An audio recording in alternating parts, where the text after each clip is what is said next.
welcome to another session of Engineering Mechanics by me, Srilekha, lecturer in Mechanical Engineering, SRRS Government Polytechnic, Agrahar.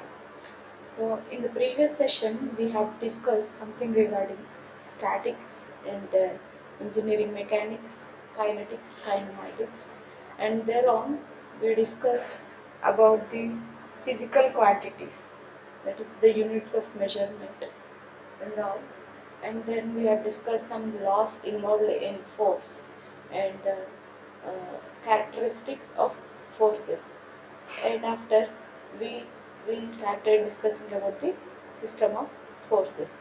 So prior to analyzing the forces, let us once rememorize the few topics that we have discussed in the previous class. First, we have discussed what is statics. So statics is the study which deals with the body at rest, which deals with the effect of forces on body which are at rest. Then after we have discussed dynamics. So dynamics is nothing but it deals with the bodies in the motion. The study of engineering mechanics which deals with the body in the which deals with the forces that are affecting on a body which is in a moving condition, that is dynamics. Further, dynamics was subdivided into two, one is kinematics and the other one is kinetics. The study of motion of bodies without reference to the forces acting on it, forces causing the body to move is nothing but kinematics. The study of motion of the body by considering the forces acting on it is kinetics. So we have also differentiated between dynamics and kinetics and kinematics. Next, after that, we have discussed units, units of measurement. So physical quantity is the one which can be, the quantity that can be measured is a physical quantity. Now we had some set of units, system of units. Those system of units were a full time FPS, CGS. FPS is foot pound second system. CGS is centimeter gram second system. MKS is meter kilogram second system. And also system of international units was also adopted preferably among all the systems. Then we have discussed that physical quantities are of two types. One is fundamental quantity units and the second one is derived units. Fundamental units are those which can be measured in terms of, expressed in terms of mass, length and time, whereas derived units are those which are expressed in terms of fundamental units. Now a length is nothing but a fundamental unit, whereas area is a derived unit.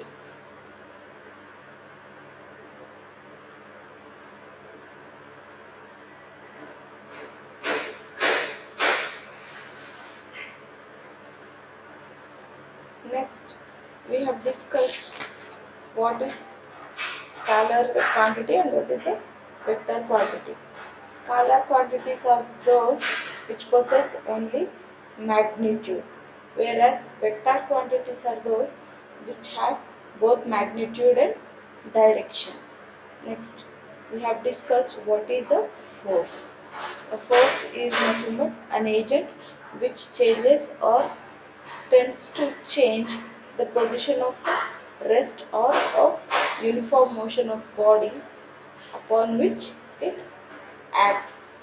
If the body is already at rest, it may be set to motion, or if it is already in motion, it may change its uniform motion.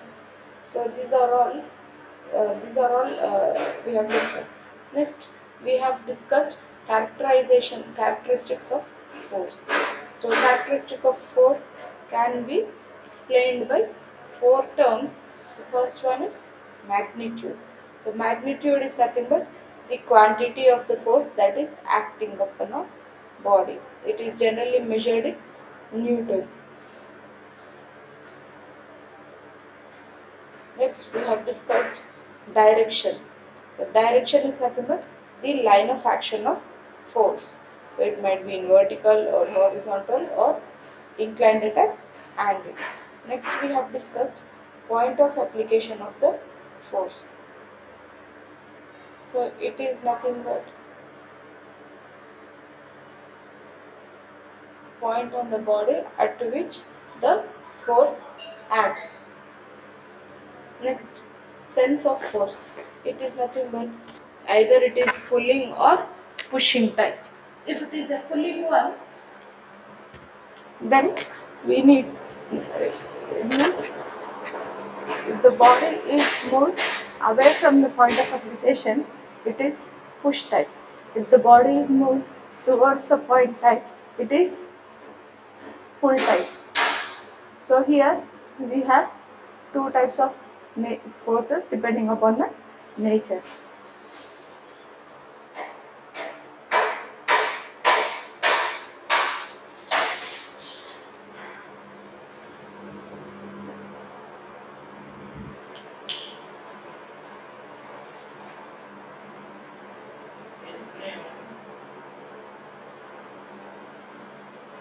Next, analysis of forces. Analysis of forces is the topic for today. So today we are going to discuss a few important points that to be noted in the engineering mechanics. So the contents for today are resolution of forces, resultant of forces, resultant of collinear forces, equilibrium of forces.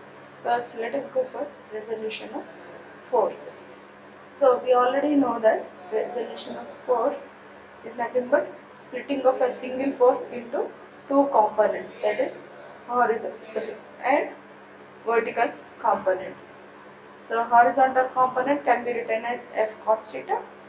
F theta is the angle made, and vertical component is F sin theta. Now let us take resolution of force on an inclined plane. Now let us consider an inclined plane which is subject to a vertical force, that is P, and now this P, it can be taken along the horizontal plane as Px and along the perpendicular plane as Py. Now Px will be is equal to P cos theta, sorry, P sin theta, and Py equal to P cos theta.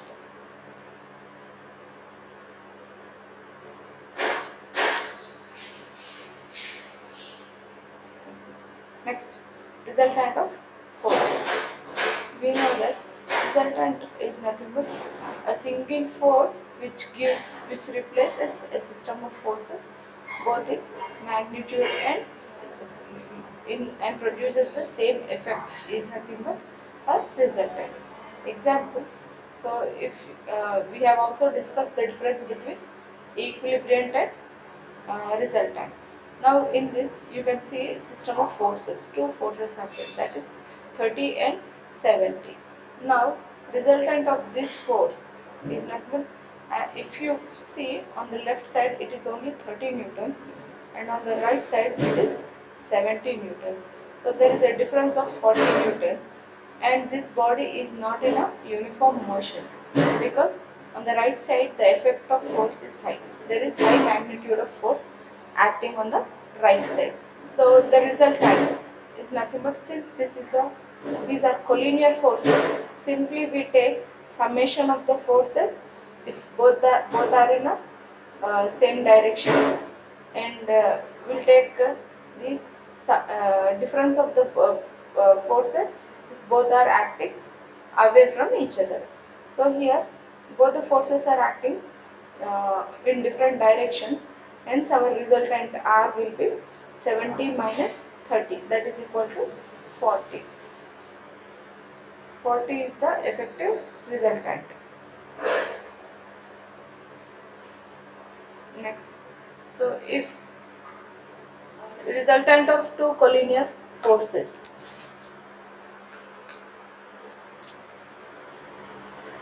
If two forces P and Q act on a body in the same direction, then their resultants can be taken as R is equal to P plus Q. So since P and Q both are acting in the same direction, hence we are taking summation. If they both act in opposite directions, then we'll take P minus Q. Next. So this is example of a problem, that is, so here two forces are there, that is 50 and 100. So if here both the forces are acting in opposite direction, hence their difference has to be taken. So therefore R is equal to P minus Q. Therefore the number would be 100 minus 50. That is our resultant. So if both are acting in the same direction, then our resultant will be 100 plus 50. Next, equilibrium. So a body is said to be in equilibrium when when when the effect of forces is zero. Yes. So the net force value is zero. Now a body can be set in equilibrium if the body is in balanced condition. That means the forces cannot move the body. The forces will make it in a dynamic equilibrium condition. If the forces are acting, then the body would be in dynamic equilibrium condition. Therefore, a body is said to be in equilibrium if the effect of forces acting on the body is zero. So here you can see a body which is acted upon by 50 newtons on both the sides. So here 50 newtons equally are acting. Hence the body will not move on any side because the effect of forces are equal. Say if there is 70 newton of forces on the left side and 50 newton of the forces on the right side, then since the effective force or the net force is 20 newtons and that net force is acting on the left side, hence our body will move on the towards the left side because the magnitude of force is high. So then that is not an equilibrium condition. In equilibrium condition, the sum of the left hand side forces will be equal to sum of the right hand side forces. Next, equilibrium. So equilibrium is nothing but balancing the forces. Now the single force which balances all the system of forces is nothing but equilibrium. In this it is given that the single force that is to be added to a given system to bring the system to equilibrium condition is nothing but system of forces is nothing but equilibrium. So example here on the right side, there are two forces, system of forces, that is 30 newtons and 50 newtons. So as actually the body has to move along the right hand side because the forces is 80 newtons. Now to bring this entire body into equilibrium condition, we have to balance this body with an 80 newtons of force on the left side also. So now the equilibrium would be 50 plus 30, that is 80 newtons, and this force should act opposite to the direction of the system of forces, that is on the left side. So this is the equilibrium. Say example, if we are taking the resultant of these two forces, then the resultant of two forces will be also magnitude is same, that is 30 plus 50, but it will be acting, the resultant will be acting along the direction of the forces only. So now we'll discuss few differences between a resultant and an equilibrium. As you know, both are calculated by making use of sum of or difference of the forces based on their direction of forces. Both will have same magnitude. Both are having same equal in magnitude, but they'll act in the opposite direction. This equilibrium will act in the opposite direction of the system of forces, whereas the resultant will act along the system of forces. Both are collinear. They all act along the same line, but they will be acting in the opposite direction. So an example can be taken. There are in a system of forces, there are two forces that are acting.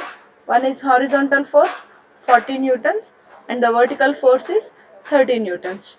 Now if I want to find the resultant of these two forces, then it would be 30 plus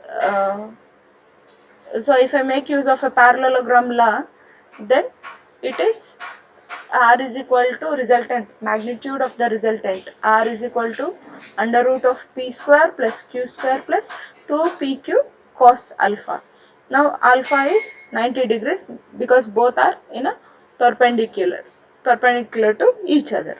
Now under root of 40 square plus 30 square plus 2 into 40 into 30 into cos 90 will give me a value of 50 newtons.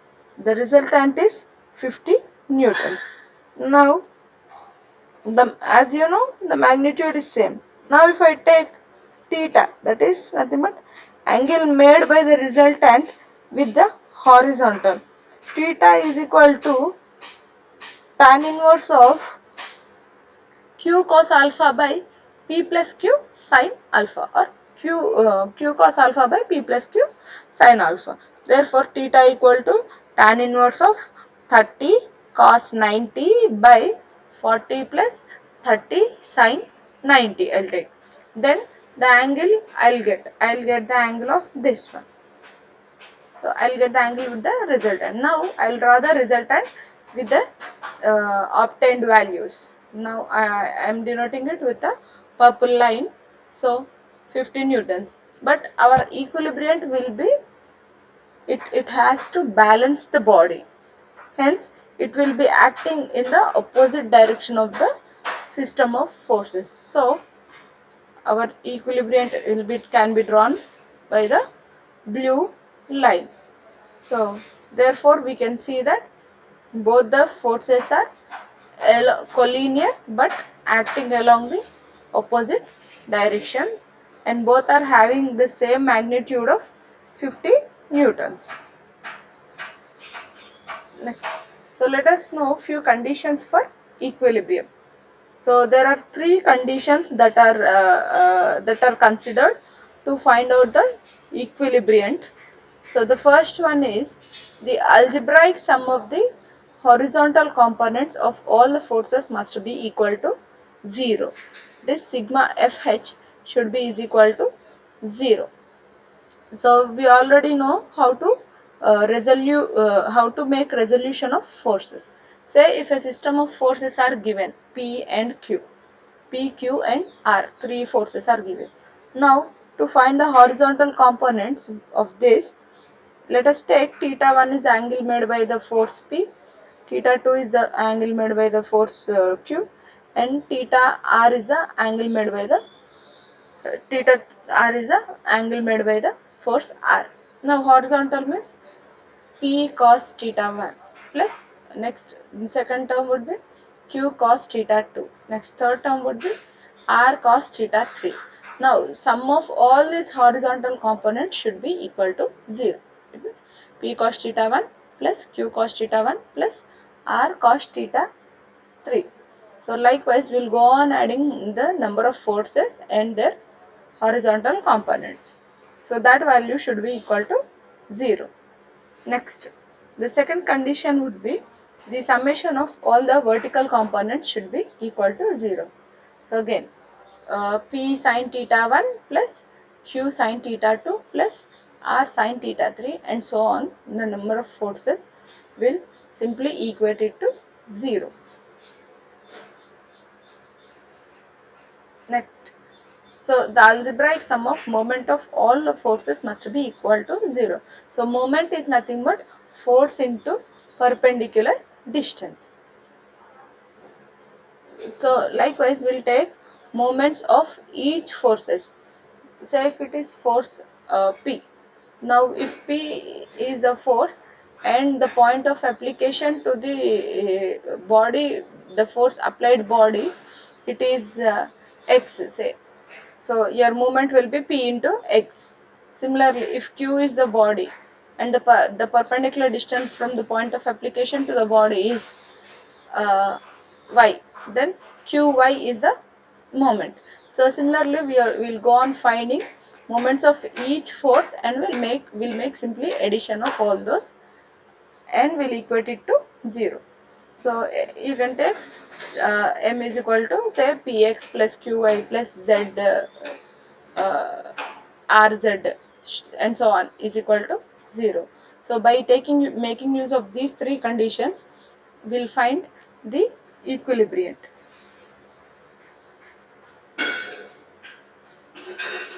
Now let us take conditions for equilibrium. So in that only. So here we are considering two forces, P which is acting in the first quadrant and Q, so, P which is acting in the fourth quadrant, Q which is acting in the second quadrant. So now to take P.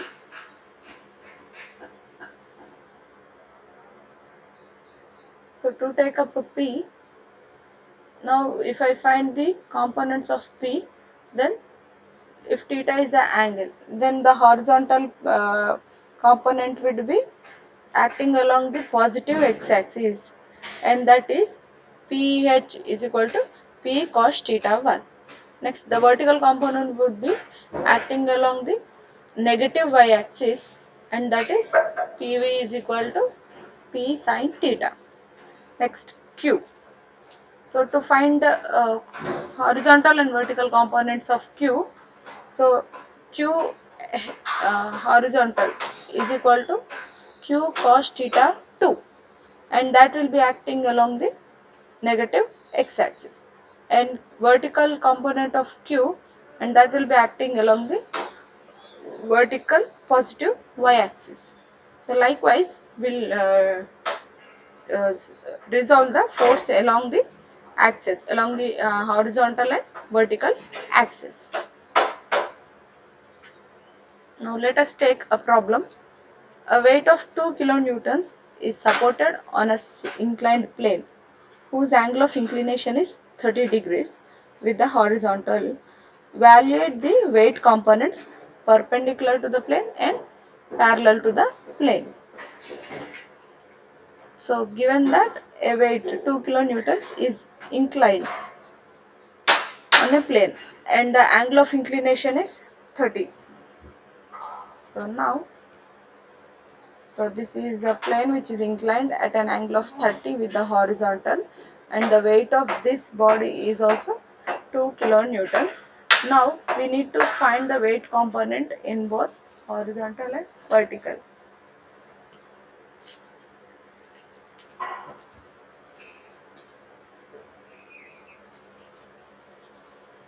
So Wx is equal to W sin theta, as the angle is made at the vertical part. So now if I consider this as a triangle and OAB, now this will be A AB would be Wx and OB would be Wy, and if I consider this as theta, sin theta is equal to opposite side by hypotenuse. Next, cos theta equal to adjacent side by hypotenuse. So by considering the cos and sine, then Wy is equal to W cos 30 degrees and Wx equal to W sin 30 degrees. So 2 into cos 30 is 0.866. You'll get 1.732 kilonewtons. Similarly, horizontal Wx will be W sin 30 degrees, and that will be equal to 2 into 0.5, that is equal to 1 kilonewton. So likewise we can solve the problems by making use of W cos 30 degrees and W cos theta and W sin theta. So therefore in today's class we have learnt that resolution of forces on an inclined plane. Say if a body is inclined with a horizontal, then the force along the parallel to the plane is Wx, and it is simply W sin alpha. The force which is perpendicular to the plane is W sin alpha. Wy is W cos alpha. And then we have discussed resultant for collinear forces. Simply the resultant is sum of the forces if both the forces are acting along the same side, and difference of the forces if both the forces are acting along the opposite direction. Next, equilibrium. Equilibrium equilibrium of a system of forces is nothing but a body is said to be in equilibrium if the effect of the forces acting on the body is 0. The resultant of the forces is 0. In order to find out the equilibrium, we have three conditions. The first condition is sum of the horizontal components should be equal to 0. Next, second condition is sum of the vertical components is equal to 0. Third one is the moment of forces about the axis, sum of the algebraic sum of the moment of forces is equal to 0. And thereafter we have discussed a simple problem on forces acting on an inclined plane. So that is all for today, and in the next session we would be discussing various laws of the forces like parallelogram law, Lam's theorem, Polygon's law and all. So thank you.